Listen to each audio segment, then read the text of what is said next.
যদি আমার মতো হেয়ার ফলের প্রবলেম আর অতিরিক্ত ড্যান্ড্রাফের প্রবলেমে ভোগো তাহলে অবশ্যই এই ভিডিওটা দেখো, কারণ এখানে আমি একটা এমন ম্যাজিক্যাল তেলের কথা বলবো যেটা আমি বাড়িতে বানিয়েছি টুকটাক বাড়ির কিছু ইনগ্রিডিয়েন্টস দিয়ে। অ্যান্ড সেটা তোমরা যদি বাড়িতে বানিয়ে ব্যবহার করো তাহলে তোমরা 100% কেন 1000 গ্যারান্টি আমি দিতে পারি যে রেজাল্ট তোমরা খুব ভালো পাবে। এই তেলটা কিন্তু আমি আগেও ব্যবহার করেছি, শেষ হয়ে গেছিলো বলে আমি আজকে আবার বানাবো, তাই ভাবলাম তোমাদের সাথে ভিডিওটা শেয়ার করি। আমি কিন্তু 100% রেজাল্ট পেয়েছি। আমার হেয়ার ফল একদম কমে গেছে, ড্যান্ড্রফও কমে গেছে, হেয়ারের লেন্থ অনেক গ্রো করেছে। এছাড়াও যেখান থেকে চুল একদম পড়ে গেছিল সেখানে কিন্তু অনেক নতুন নতুন চুল গজিয়েছে। তো চলো এবার কি কি লাগবে অয়েলটা বানাতে সেটা তোমাদেরকে বলে দিই। প্রথমেই লাগবে কোকোনাট অয়েল। যদি তোমরা বাড়িতে কোকোনাট অয়েল বানাও তাহলে তো খুবই ভালো, আর নয়তো বাজারে যে কোনো কোকোনাট অয়েল তোমরা কিনে আনতে পারো। সেকেন্ড যেটা লাগবে সেটা হচ্ছে পেঁয়াজ। তোমরা তো জানোই পেঁয়াজে আছে ভরে ভরে অ্যান্টিঅক্সিডেন্ট, যা আমাদের চুল পড়ার সমস্যা বা হেয়ার ফলের সমস্যাকে অনেকটা দ্রুত কমিয়ে দেয়। জিনিস হচ্ছে কারি পাতা, যেটা আমাদের চুল পড়ার সমস্যা কমাতে সাহায্য করার সাথে সাথে চুল কিন্তু দ্রুত বৃদ্ধি করতে সাহায্য করে। এছাড়া মাথার ড্যান্ড্রফ থাকলেও সেটা কিন্তু কমাতে সাহায্য করে। এবার 3 নম্বরে নিয়েছি আদা। আদাও কিন্তু খুব গুরুত্বপূর্ণ একটা উপাদান, যেটা আমাদের চুলের আগা যে ফেটে যায় সেটাকে কিন্তু দূর করতে সাহায্য করে। এরপর আমাদের লাগবে কালো জিরে, যেটা আমাদের চুলের গ্রোথকে প্রমোট করে, আমাদের ড্রাই হেয়ারকে ময়শ্চারাইজ করে, ড্যামেজ হেয়ারকে রিপেয়ার করে। তারপর আমাদের লাগবে মেথি। নর্মালি মেথিকে সারা রাত জলে ভিজিয়ে রেখে পরের দিন সেই জলটা যদি ইউজ করো তাহলে চুলের জন্য কিন্তু অনেক উপকার হয়। আর এখানে নিয়ে নিয়েছি আমি আমলকি। আমলকির রস কিন্তু রক্ত সঞ্চালন করতে বৃদ্ধি করে, এছাড়াও চুলকে অনেক স্ট্রং করতে সাহায্য করে। এই যে আমি এখানে কয়েকটা মোট আমাদের ইনগ্রিডিয়েন্টস লাগবে বললাম, আমি নিয়ে নিয়েছি। তোমরা এখানে কারি পাতা, আমলকি, আদা, কালো জিরে, মেথি দিয়ে কিন্তু একটা পেস্ট তৈরি করে নিতে পারো। আমি এখানে পেস্ট করব না, আগে আমার না প্রচুর পরিমাণে চুল উঠতো, আর আমি যখন হাত দিই বা চুলটাকে টানি বা স্টাইল করি তখন এত পরিমাণে চুল ওঠে, ভয়েই আর চুলের মধ্যে হাত দিতে ইচ্ছে করতো না। এখন কিন্তু একদমই সেটা আর হয় না, কারণ এই তেলটা ইউজ করে আমি অনেক ভালো রেজাল্ট পেয়েছি। আর আমি জানি আমি যখন ভালো রেজাল্ট পেয়েছি তোমাদেরকেও আমি বলবো, কারণ চুল পড়ে যাওয়ার কষ্টটা যে কি কষ্ট সেটা একমাত্র মেয়েরাই বোঝে। এত বড় বড় চুল হওয়ার পর যদি সেটা পড়ে যায় তাহলে ভীষণ কষ্ট হয়। আমি কিন্তু এখানে পেঁয়াজটাকে 2 রকমভাবে কেটেছি, একটা পাতলা করে কেটেছি, একটা মোটাভাবে কেটেছি। আমার 2 রকমেরই লাগবে এখানে। আর তোমরা যদি চাও এখান থেকে কিছু জিনিস বাদ দিয়ে দেবে, তো তোমরা এখানে আমলকিটাকেও স্কিপ করতে পারো। আবার এখানে তোমরা জবা ফুলকেও অ্যাড করতে পারো। আমার কাছে জবা ফুল ছিল না, তাই আমি এখানে তার পরিবর্তে আমলকি দিয়েছি। আমি বলবো সব কিছু দিয়ে যদি বানাও তাহলে এই তেলটা ভীষণ ভালো উপকারে আসবে তোমাদের। তো আমি বলবো যে সব কিছু দেওয়ার চেষ্টাটা করবে। আমার কাছে ছিল না যেহেতু, তাই আমি সেটাকে স্কিপ করেছি। তোমাদের কাছে যদি থাকে তো তোমরা সব কিছু দিয়েই বানাবে। এখানে তোমরা কিন্তু জবা ফুলটাও অ্যাড করবে। চলো এবার দেখাই কিভাবে বানাচ্ছি। প্রথমে আমি তেলটাকে ঢেলে নিলাম। তেলটা ভীষণ জমে গেছিলো, কারণ এখন তো শীতকাল, তাই নারকেল তেল জমে যায়। তোমরা সেটা গরম জলে আগে গলিয়ে নেবে। তেলটা কিন্তু আমার ফুটে গেছে, তাই প্রথমেই আমি এখানে দিয়ে দেব মেথি। মেথি দেওয়ার পর আমি সাথে সাথেই কিন্তু দিয়ে দিচ্ছি এখানে কালো জিরেটা। এগুলো সব একসাথে ফুটে যাক, তারপর আমি দিলাম এখানে কারি পাতা অ্যাড করলাম। কারি পাতাটা একটু ফুটে যাক, এবার দিয়ে দিচ্ছি পাতলা করে কেটে রাখা পেঁয়াজটা। এরপর আমি এখানে 2-3 মিনিট ফোটাবো।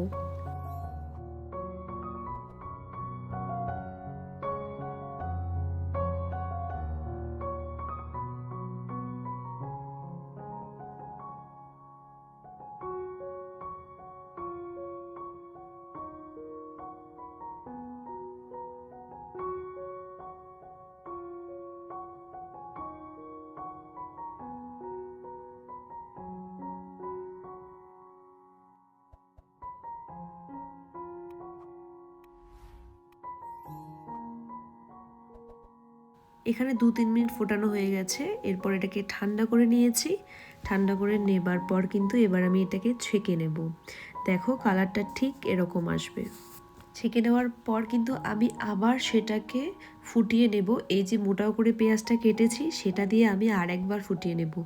কিন্তু এই যে এখানে যে আমার অনেকটা তেল রয়ে গেছে, তাই এটা আমি নিগড়ে নিচ্ছি। নয়তো এখানে অযথা অনেকটা তেল নষ্ট হয়ে যাবে। তাই তোমরা এভাবে ফেলে দেবে না, এটাকে নিগড়ে যতটা পারছো তেল বার হচ্ছে তোমরা পুরোটাই নিয়ে নেবে। প্রথমে কিন্তু আমি একবার তেলটাকে ছেঁকে নিয়েছি, এবার আমি সেই তেলটাকে আবার কয়েক মিনিটের জন্য ফুটিয়ে নেব। এরপর আমি কিন্তু ওই বড় বড় করে কেটে রাখা পেঁয়াজগুলোকে দিয়ে 1.5 মিনিট ফুটিয়ে নেব। এখানে আরেকটা কথা বলি, তোমরা কিন্তু পেঁয়াজের রস ডিরেক্ট স্ক্যাল্পে ইউজ করতে পারো, কিন্তু অনেকেই আসলে কাঁচা পেঁয়াজের গন্ধটা সহ্য করতে পারে না, তারাও কিন্তু এই তেলটা ইউজ করতে পারো, কারণ এই তেলের মধ্যে পেঁয়াজের রসের কোনো গন্ধ থাকবে না। আর পেঁয়াজ কিন্তু আমাদের চুলের জন্য ভীষণ ভালো। পেঁয়াজ কিন্তু নতুন চুল গজাতে অনেক অনেক অনেক সাহায্য করে। 1 থেকে 1.5 মিনিট হয়ে গেছে, এবার চলো তেলটাকে ভালো করে ছেঁকে নিই। আমার তেলটা কিন্তু ঠান্ডা হয়ে গেছে। আর তেলটাকে ঠান্ডা করে জারের মধ্যে রাখবে, নয়তো কাঁচের জার তো ফেটে যেতে পারে। আর আমি এই তেলের মধ্যে 2-3টে পেঁয়াজের কোয়া কিন্তু আমি রেখে দেব। নাও, আমাদের হোমমেড ম্যাজিক্যাল একটা তেল কিন্তু একদম তৈরি হয়ে গেছে। এখন এটা পুরোপুরি মাথায় দেওয়ার জন্য রেডি। তেলটা বানানো হয়ে যাওয়ার পর 1-2 দিন রোদে তোমরা রাখতেই পারো। তাছাড়াও কিন্তু এভরিডে না দিতে পারলেও 1-2 দিন পর পর তেলটাকে একটু রোদে দেবে। রোদের মধ্যে তেলটা যখনই গরম হবে, তেলের মধ্যে যে সমস্ত ইনগ্রিডিয়েন্টসগুলো আছে সেগুলো কিন্তু খুব ভালোভাবে অ্যাক্টিভ হবে। এবার তোমরা আমাকে বলতেই পারো যে দিদি, এটা কি অন্য তেল দিয়ে বানানো যাবে? আমার মনে হয় নারকেল তেল দিয়ে করলেই সব থেকে বেশি ভালো হয়। তার জন্য আমি নারকেল তেল দিয়েই করেছি। যেহেতু এটা আমি অনেক দিন ধরে ইউজ করছি, চুল পড়া কিন্তু অনেকটাই কমে গেছে। তাই আমি তোমাদেরকে বারবার করে বলছি এই তেলটা তোমরা অবশ্যই ইউজ করো। এখন আমি যদি চুল আঁচড়ায় স্টাইল করি, আগে আমার 50টারও বেশি চুল উঠতো, আর এখন সারাদিনে 2-3টে চুল ওঠে। আর এছাড়াও আমার কিন্তু ড্যান্ড্রফের সমস্যাও ভীষণভাবে মিটে গেছে। অনেক টেনশন হচ্ছিল যে মাথার চুলগুলো তো সব পড়ে যাচ্ছে, আস্তে আস্তে না আমি টাকলি হয়ে যাই। তার জন্য আমি অনেকটা রিসার্চ করে এই তেলটা বানিয়েছি, আর তোমাদেরকেও সাজেস্ট করছি তোমরা এই তেলটা ব্যবহার করো। আমার মতো যাদের সমস্যা হচ্ছে, চুল পড়ছে, তারপর চুলের আগা ফেটে যাচ্ছে, তোমরা এই তেলটা সত্যি বলছি বিশ্বাস করো, তোমরা ইউজ করে দেখো, 1 মাসও লাগবে না, তোমরা 2 সপ্তাহের মধ্যেই খুব ভালো রেজাল্ট পাবে। এই তেলটা যেমন চুলকে স্ট্রং করে, তেমন কিন্তু চুলের লেন্থ তাড়াতাড়ি বাড়াতেও ভীষণভাবে সাহায্য করে। দাঁড়াও, এখানে আমি তোমাদেরকে চিরুনি করেও দেখিয়ে দিচ্ছি। দেখো, চিরুনিতে একটা চুলও আটকাচ্ছে না, কারণ আমার চুল উঠছে না। এত টানা হেঁচড়ে করছি, তারপরও একটা চুল উঠছে না। বারবার করে বলছি তোমরা এই তেলটা একবার ইউজ করো, সত্যি বলছি ভীষণ ভালো রেজাল্ট পাবে। তো চলো, যাদের কাছে আমার ভিডিওটা হেল্পফুল মনে হবে তারা আমার চ্যানেলটাকে সাবস্ক্রাইব করে দেবে।